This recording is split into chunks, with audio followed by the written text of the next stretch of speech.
അസ്സലാമലൈക്കും. ഇന്ന് ഞാൻ 3 അടിപൊളി റൈസ് റെസിപ്പിയാണ് കൊണ്ടുവന്നിട്ടുള്ളത്. ലഞ്ചിന് നമുക്ക് ഒരു കറി ഇല്ലാതെ കഴിക്കാൻ പറ്റുന്ന 3 നല്ല ടേസ്റ്റി ആയിട്ടുള്ള റെസിപ്പീസാണ്. നിങ്ങൾ കഴിക്കാൻ ചാൻസ് കുറവാണ്. അപ്പോൾ നിങ്ങളെല്ലാവരും ട്രൈ ചെയ്ത് നോക്കുക. ഒറ്റ തവണ ട്രൈ ചെയ്താൽ മതി, നിങ്ങൾക്ക് എന്തായാലും ഇഷ്ടമാവും. അത്ര ടേസ്റ്റി ആയിട്ടുള്ള റൈസാണ്. നമുക്കൊരു 10 മിനിറ്റിനുള്ളിലൊക്കെ ഇത് ഉണ്ടാക്കിയെടുക്കാൻ പറ്റും. അപ്പോൾ ലഞ്ചിന് കുട്ടികൾക്ക് കൊടുത്തു വിടാനും പിന്നെ ഓഫീസിലേക്ക് ഹസ്ബൻഡിന് കൊടുത്തു വിടാനും ഒക്കെ പറ്റിയൊരു റെസിപ്പിയാണ്. അപ്പം നമുക്ക് ആദ്യം തന്നെ എഗ് പുലാവ് എങ്ങനെയാണ് ഉണ്ടാക്കുന്നതെന്ന് നോക്കാം. എഗ് പുലാവ് ശരിക്കും നമ്മുടെ ബിരിയാണിയൊക്കെ പോലെ ഇരിക്കും കാണാനായിട്ട്, പക്ഷേ ടേസ്റ്റ് കുറച്ച് വ്യത്യാസമുള്ളൊരു ടേസ്റ്റാണ്. നല്ല ടേസ്റ്റാണ്, നമുക്ക് എല്ലാവർക്കും ഇഷ്ടമാവും.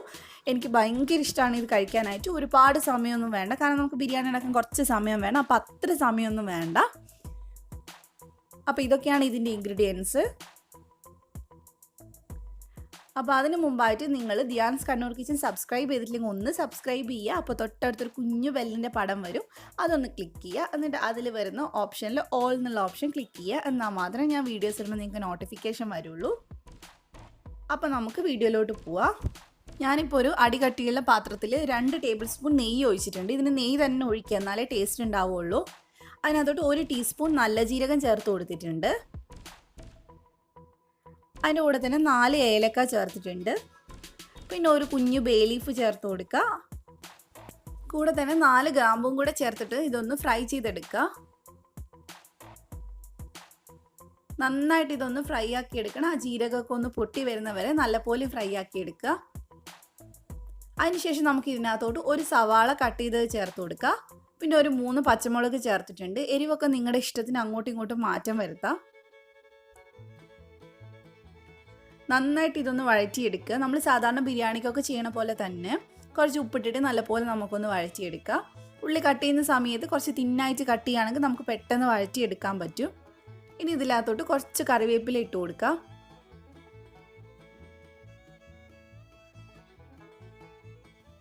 ഇനി ഇതിലേക്ക് നമുക്ക് 1 ടേബിൾ സ്പൂൺ ഇഞ്ചി വെളുത്തുള്ളി പേസ്റ്റ് ചേർത്ത് കൊടുക്കുക. അതിനുശേഷം നല്ല പോലെ ഇതൊന്ന് വഴറ്റിയെടുക്കണം. ഇതിൻ്റെ പച്ചമണം മാറണ വരെ നല്ല പോലെ ഒന്ന് വഴറ്റിയെടുക്കുക.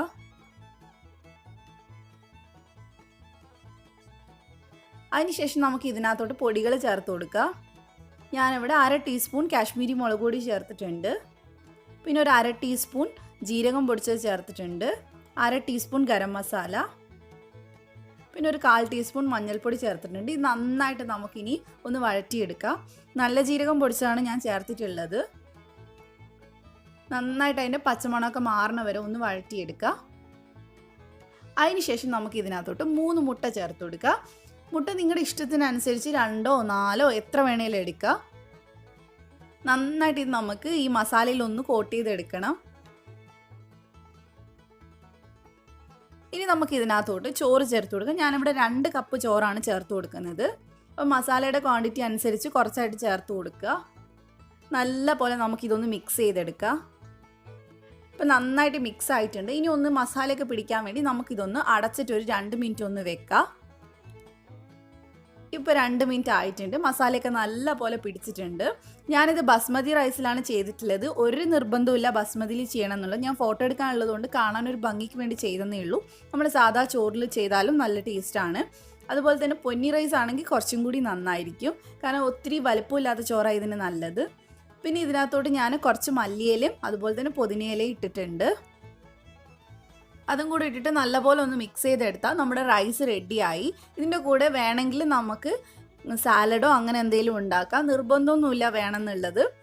പിന്നെ അച്ചാർ വേണമെങ്കിൽ കൂട്ടാം. അപ്പോൾ ഇത്രയേ ഉള്ളൂ, നമ്മുടെ എഗ് പുലാവ് ഇവിടെ റെഡി ആയിട്ടുണ്ട്. നല്ല ടേസ്റ്റി ആയിട്ടുള്ള പുലാവാണ്, നിർബന്ധമായിട്ട് ട്രൈ ചെയ്ത് നോക്കുക. അപ്പോൾ ഇനി നമുക്ക് അടുത്തത് മസാല റൈസാണ്. ഇതാണെങ്കിൽ ഒരു 5 മിനിറ്റ് പോലും വേണ്ട ഉണ്ടാക്കാനായിട്ട്, അത്ര സിമ്പിളായിട്ടുള്ളൊരു റൈസാണ്. കാണാനും നല്ല ഭംഗിയാണ്. ഇതിൻ്റെ കൂടെ ആണെങ്കിൽ നമുക്ക് സാലഡ് വെച്ചിട്ട് കഴിക്കാം. സാധാരണ നമ്മുടെ കച്ചമ്പറില്ലേ, തൈരും ഉള്ളിയൊക്കെ ഇട്ടിട്ടുള്ള, അത് വെച്ച് കഴിക്കാം. അപ്പോൾ അതില്ലേലും കുഴപ്പമില്ല.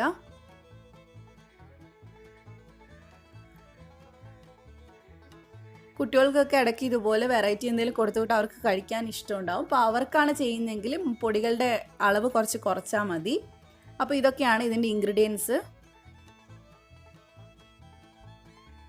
ഇനി ഞാനിപ്പോൾ ഒരു കടായിക്കകത്ത് കുറച്ച് ഓയിൽ ഒഴിച്ചിട്ടുണ്ട്. 2 ടേബിൾ സ്പൂണിൻ്റെ അടുത്ത് ഓയിൽ ഒഴിച്ചിട്ടുണ്ട്. ഇതിനകത്തോട്ട് 1 ടീസ്പൂൺ കടുക്, അതിൻ്റെ കൂടെ 1 ടീസ്പൂൺ ഉഴുന്ന് പരിപ്പ്, പിന്നെ 1 ടീസ്പൂൺ കടലപ്പരിപ്പ്, ഇത് 3 ഇട്ടിട്ടുണ്ട്. ഇനി ഇത് നന്നായിട്ടൊന്ന് ഫ്രൈ ചെയ്തെടുക്കുക, നല്ലപോലെ പൊട്ടിച്ചെടുക്കുക. ഇനി ഇതിലേക്ക് കുറച്ച് കറിവേപ്പില ഇടാം. പിന്നെ ഒരു 8 വെളുത്തുള്ളി ഞാൻ സ്ലൈസ് ചെയ്തിട്ടിട്ടുണ്ട്. പിന്നെ അതുപോലെ തന്നെ ഒരു ചുവന്ന മുളകും പൊട്ടിച്ചിട്ടിട്ടുണ്ട്. അത് നന്നായിട്ടൊന്ന് വഴറ്റിയെടുക്കാം. ഇനി നമുക്ക് ഈ എണ്ണയിലോട്ട് കുറച്ച് കായപ്പൊടി ഇട്ട് കൊടുക്കുക. ഒരു 1/4 ടീസ്പൂൺ മതിയാവും. ഒരു 2 നുള്ളു എന്നൊക്കെ പറയില്ലേ, അത്രയും മതിയാവും. എന്നിട്ട് നമുക്ക് ഒന്ന് നന്നായിട്ട് എണ്ണയിലൊന്ന് മൊരിച്ചെടുക്കാതെ. അപ്പോൾ ഇത്രയേ ഉള്ളൂ. ഇനി നമുക്ക് നമ്മുടെ റൈസ് ഇതിനകത്തോട്ട് ചേർത്ത് കൊടുക്കാം. ഞാൻ 2 കപ്പ് റൈസാണ് ചേർത്തിട്ടുള്ളത്. നന്നായിട്ട് ഇതൊന്ന് മിക്സ് ചെയ്തെടുക്കുക.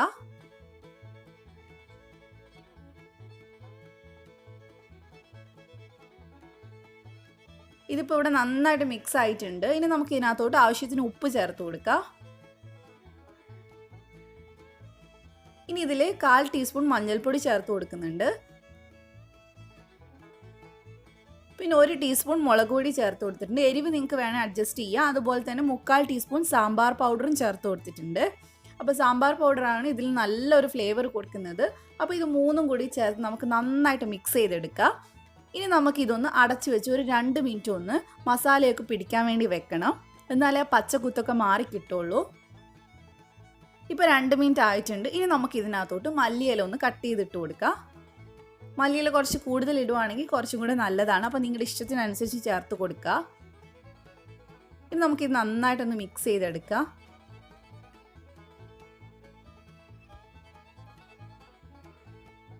അപ്പോൾ നമ്മുടെ റൈസ് ഇവിടെ റെഡി ആയിട്ടുണ്ട്. വളരെ സിമ്പിളാണ്, നമുക്ക് പെട്ടെന്ന് ഉണ്ടാക്കിയെടുക്കാൻ പറ്റുന്ന ഒരു റൈസ് അല്ലേ. അപ്പോൾ ചോറ് വേവിച്ചതുണ്ടെങ്കിൽ നമുക്ക് വേഗം തന്നെ ഉണ്ടാക്കിയെടുക്കാം. അപ്പോൾ ഇത്രയേ ഉള്ളൂ. നിങ്ങളെല്ലാവരും ട്രൈ ചെയ്യണം കേട്ടോ. ട്രൈ ചെയ്തിട്ട് അഭിപ്രായം പറയാം. ഇനി നമുക്ക് അടുത്തത് ഒരു എഗ് റൈസാണ്, എഗ് മസാല റൈസാണ്. നല്ല ടേസ്റ്റി ആയിട്ടുള്ള, അതുപോലെ തന്നെ നല്ല സിമ്പിളായിട്ട് ഉണ്ടാക്കാൻ പറ്റുന്ന ഒരു റൈസാണിത്. ഇത് കൂടുതലായിട്ട് ഇഷ്ടപ്പെട്ട കുട്ടികൾക്കാണ്. അപ്പോൾ എല്ലാവരും ഉണ്ടാക്കി കൊടുക്കുക. ഓഫീസിലേക്കും സ്കൂളിലേക്കും ഒക്കെ ഒന്ന് ട്രൈ ചെയ്ത് ഉണ്ടാക്കി കൊടുത്ത് വിടുക. അപ്പോൾ ഇതൊക്കെയാണ് ഇതിൻ്റെ ഇൻഗ്രീഡിയൻസ് എന്ന് പറയുന്നത്. ഇതിനുവേണ്ടി ഞാനിവിടെ ഒരു കടായി എടുത്തിട്ടുണ്ട്. അതിനകത്തോട്ട് ഒരു 2 ടേബിൾ സ്പൂൺ ഓയിൽ ഒഴിച്ച് കൊടുത്തിട്ടുണ്ട്. അതിലേക്ക് 1 ടീസ്പൂൺ നല്ല ജീരകം ചേർത്ത് കൊടുക്കുക. എന്നിട്ട് അതൊന്ന് പൊട്ടിച്ചെടുക്കുക. അതിനുശേഷം ഇതിനകത്തോട്ട് 1 പച്ചമുളക് ഞാൻ കട്ട് ചെയ്ത് ചേർത്ത് കൊടുത്തിട്ടുണ്ട്. എരിവ് നിങ്ങളുടെ ഇഷ്ടത്തിനനുസരിച്ച് അഡ്ജസ്റ്റ് ചെയ്യുക, ഞാൻ എപ്പോഴും പറയണ പോലെ തന്നെ. പിന്നെ അതിലേക്ക് 1 സവാള കട്ട് ചെയ്ത് ചേർത്തിട്ടുണ്ട്. നന്നായിട്ട് ഇതൊന്ന് വഴറ്റിയെടുക്കുക. കുറച്ച് ഉപ്പിട്ടിട്ട് വഴറ്റിയെടുത്താൽ മതി.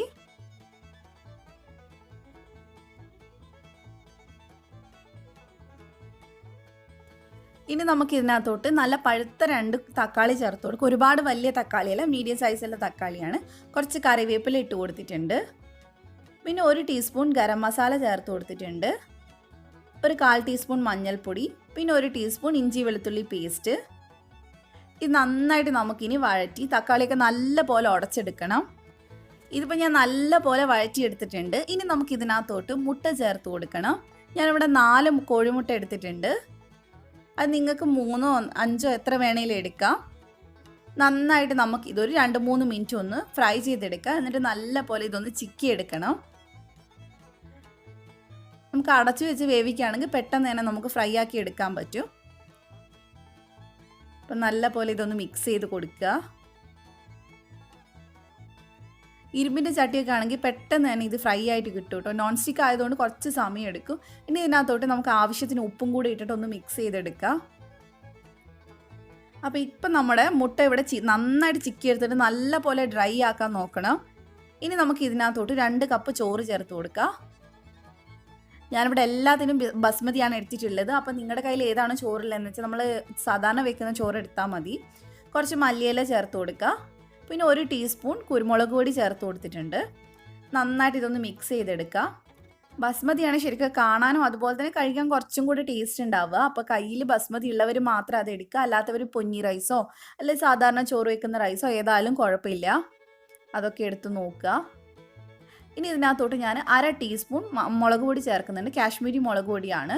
ഇനി നന്നായിട്ട് ഇതൊന്ന് മിക്സ് ചെയ്തെടുക്കുക. ഇനി നമുക്ക് 2 മിനിറ്റ് ഇതൊന്ന് നന്നായിട്ടൊന്ന് മസാലയൊക്കെ പിടിക്കാൻ വേണ്ടി വെക്കണം. എന്നാൽ മാത്രമേ ആ ഒരു പച്ചമണമൊക്കെ മാറി കിട്ടുള്ളൂ. അപ്പോൾ ഇപ്പോൾ 2 മിനിറ്റൊക്കെ കഴിഞ്ഞിട്ടുണ്ട്. നമ്മുടെ റൈസ് ഇവിടെ റെഡി ആയിട്ടുണ്ട്. നല്ല ടേസ്റ്റി ആയിട്ടുള്ള റൈസാണ്. ഇതിൻ്റെ കൂടെ ടൊമാറ്റോ സോസാണ് നല്ല കോമ്പിനേഷനായിട്ട് വരുന്നത്.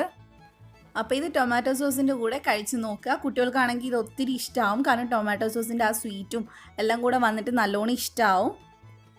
അപ്പോൾ എല്ലാവരും ട്രൈ ചെയ്ത് നോക്കുക. നിങ്ങൾക്ക് എന്തായാലും ഇഷ്ടമാവും. ഈ 3 റൈസ് നിങ്ങൾക്ക് ഒരുപോലെ ഇഷ്ടമാവും. അപ്പോൾ ട്രൈ ചെയ്തതിന് ശേഷം എൻ്റെ അടുത്ത് അഭിപ്രായം പറയുക. അപ്പോൾ നിങ്ങൾക്ക് എൻ്റെ വീഡിയോ ഇഷ്ടപ്പെട്ടിട്ടുണ്ടെങ്കിൽ ലൈക്ക് ചെയ്യുക, ഫ്രണ്ട്സിനൊക്കെ ഒന്ന് ഷെയർ ചെയ്ത് കൊടുക്കുക. അപ്പോൾ ട്രൈ ചെയ്തിട്ട് അഭിപ്രായം പറയുക.